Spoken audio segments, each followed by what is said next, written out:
ایک نوجوان کو چوری کے جرم میں حضرت عمر رضی اللہ تعالیٰ عنہ کی عدالت میں پیش کیا گیا۔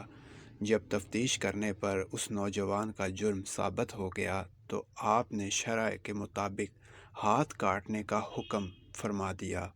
وہ نوجوان فریاد کرنے لگا اور رونے لگا، معافی کا طلبگار ہوا کہ یہ میری پہلی چوری ہے، میں آئندہ کبھی بھی چوری نہیں کروں گا۔ اس پر حضرت عمر فاروق رضی اللہ تعالی عنہ نے فرمایا، تم غلط کہتے ہو، تم نے اس سے پہلے بھی کئی چوریاں کی ہیں۔ آخر اس نوجوان کو اس بات کا اقرار کرنا پڑا کہ واقعی اس نے چوری تو کی ہے۔ اب وہ بجائے معافی مانگنے کے اس بات پر حیران تھا کہ آپ کیسے میری پرانی چوریوں کی خبر رکھتے ہیں۔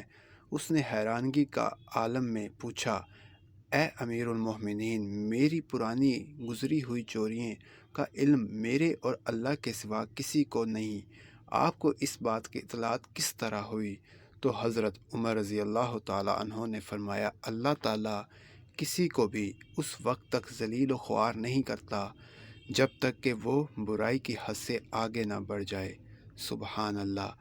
یہ ہیں وہ عمر رضی اللہ تعالیٰ عنہ جن کو دیکھ کر شیطان بھی اپنا رستہ بدل لیتا ہے، اور ہمارے نبی کریم صلی اللہ علیہ وآلہ وسلم نے فرمایا، اگر میرے بعد کوئی نبی ہوتا تو وہ عمر ہوتا۔ مزید احادیث واقعات سننے کے لیے ہمارے چینل کو سبسکرائب کریں اور بیل آئیکن کا بٹن ضرور پریس کریں۔